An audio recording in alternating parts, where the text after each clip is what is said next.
Josiah David Fenimore back for another video. We are back in Leviticus chapter 10. Leviticus chapter 10. And Nadab and Abihu, the sons of Aaron, took either of them his censer, and put fire therein, and put incense thereon, and offered strange fire before the Lord, which he commanded them not. And there went out fire from the Lord, and devoured them, and they did die before the Lord. Then Moses said unto Aaron, This is it that the Lord spake, saying, I will be sanctified in them that come nigh me, and that before all the people I will be glorified. And Aaron held his peace. Ooh, what a big mishaps just happened between Aaron's sons and the Lord. He put a strange fire on the fire, and the Lord consumed them. So, be careful of putting strange fires on to the Lord. No, I think that was, at the time, that was just punishable by death. And as you can see, that Aaron was not happy about that, but held his peace because it was before the Lord. But I bet he was very sad to lose his sons in such a manner. And Moses called Mishael and Elizaphan, the sons of Uziel, and the uncle of Aaron, and said unto them, Come near, carry your brethren from before the sanctuary out of the camp. So they went near, and carried them in their coats out of the camp, as Moses had said. And Moses said unto Aaron, and unto Eleazar, and unto Ithmar, his sons, Uncover not your heads, neither rend your clothes, lest ye die, and lest wrath come upon all the people. But let your brethren, the whole house of Israel, bewail the mourning which the Lord hath kindled.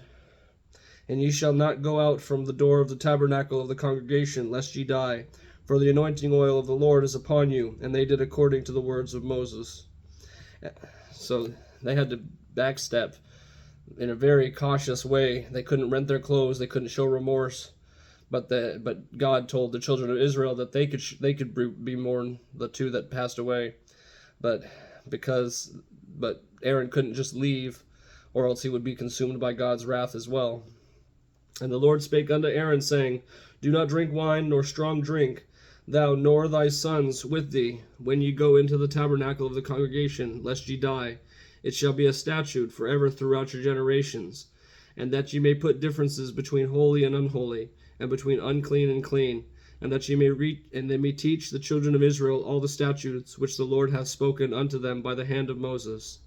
And Moses spake unto Aaron, and unto Eleazar, and unto Ithmar, his sons, that were left, Take the meat offering that remaineth of the offerings of the Lord, made by fire, and eat it without leaven beside the altar, for it is most holy. And ye shall eat it in the holy place, because it is thy due, and thy sons' due, for the sacrifices of the Lord made by fire. For so I am commanded. And the wave breast, and the heave shoulder shall ye eat in a clean place, thou and thy sons, and thy daughters with thee. For thy be thy due, and thy sons' due, which are given out of the sacrifices of peace offerings of the children of Israel. The heave shoulder and the wave breast shall they bring with the offerings made by fire of the fat, to wave it before a wave offering before the Lord, and it shall be thine, and thy sons with thee, by a statute forever, as the Lord hath commanded.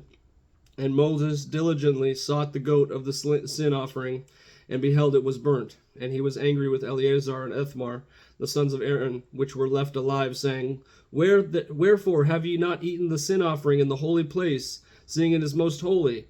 And God hath given it to you to bear iniquity of the congregation, to make atonement for them before the Lord? Behold, the blood of it was not brought in within the holy place. Ye should indeed have eaten it in the holy place, as I commanded.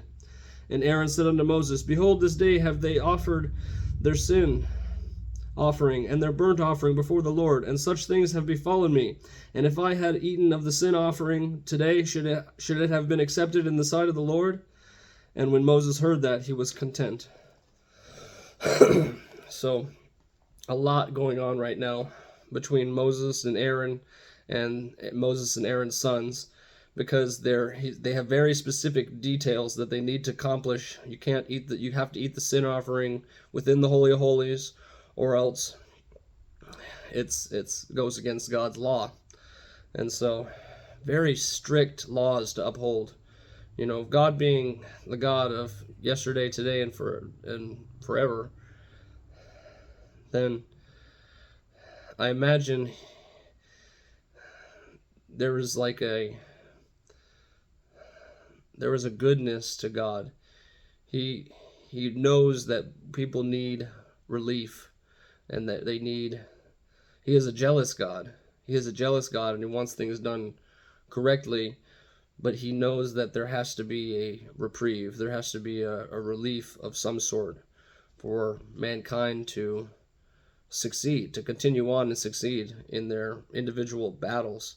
And so I think that the Lord was really trying to get into the Israelites' head that these were important details of this sacrifice that needed to happen for the atonement of sins, because Christ had not come yet at this time and had fulfilled the law yet.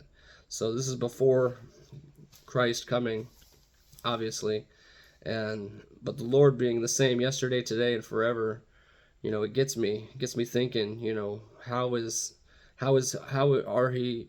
he about his statutes these days and his precepts?